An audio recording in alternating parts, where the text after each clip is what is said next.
Good morning, my fellow yogic travelers. I'm mighty glad to be alive today, and I hope that you are too as we continue to live, laugh, love, learn, linger, and live the life we love. Oh, it's story day. Even though ahimsa or nonviolence is the first principle of yoga, you have to use common sense.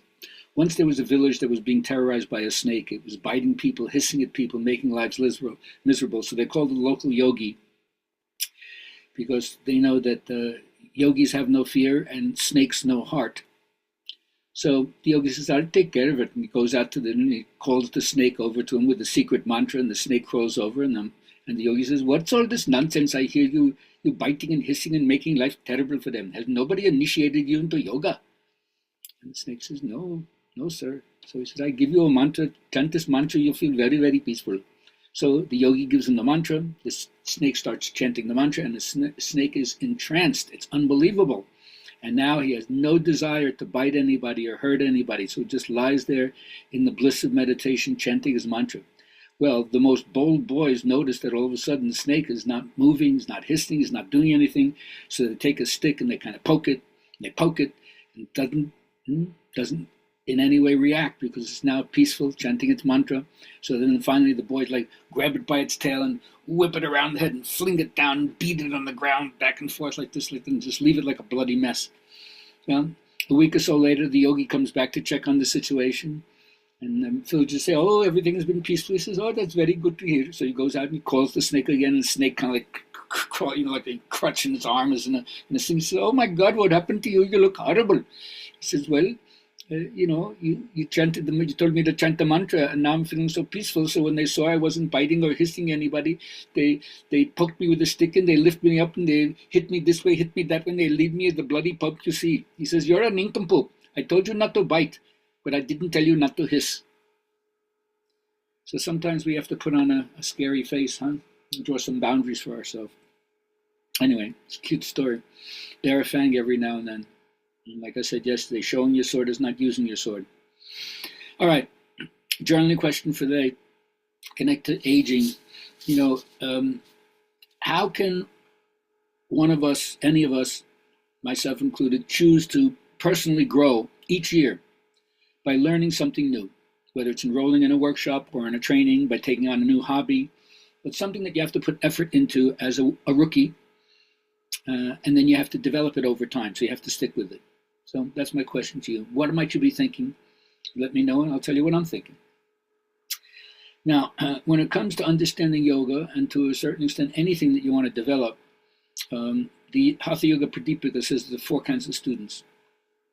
The first student is the one that's scratching the surface, just trying to get an interest in it, but they're not invested in any way. Then the second stage is what they call intense endeavor.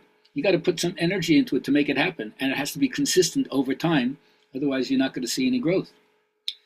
Then the third stage is now you've made the acquaintance with the discipline.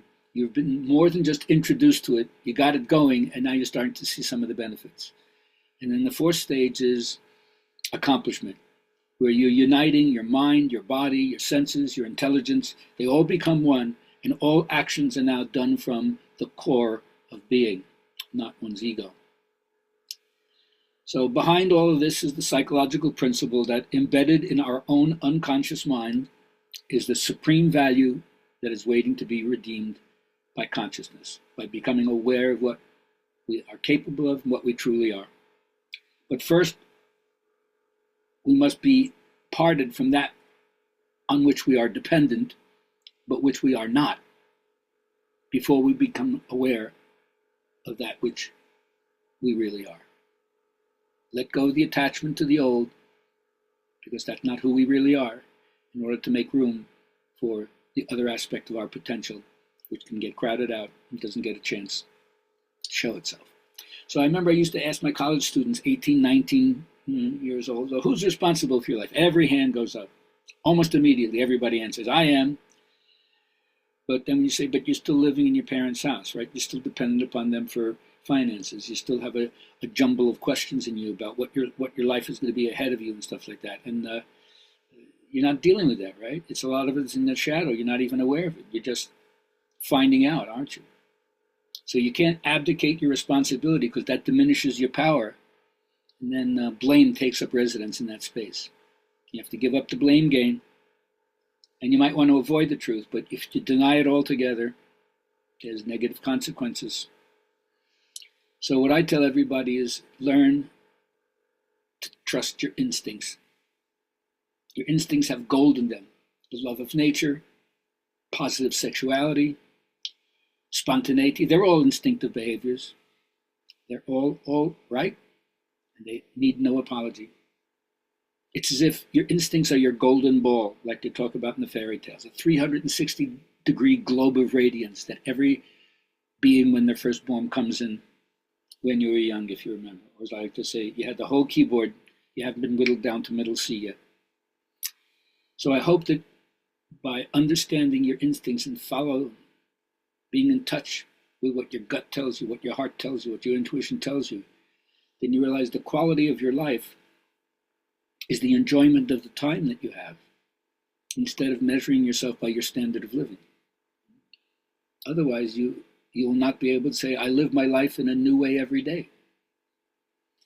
And so, although it's hard to hear for the naysayers, the curmudgeons, the people who don't want to recognize the positive aspect of neuroscience in what we call affirmation. But if you remember that Spirit is not interested in your past, just what you are right now, and you can help give birth to this by believing in it, expecting it, praying for it, embodying it. And it's saying things like this, which already you know whether or not you're just a naysayer or not. With every pressing issue, I find a way to feel good. With everything that's important to me, I find a way to feel good. With every way I look at things, I find a way to feel good. I hope that you find your way to feel good. And if you can't or you're having difficulty, reach out to me. I'll be glad to share with you. Have a great day.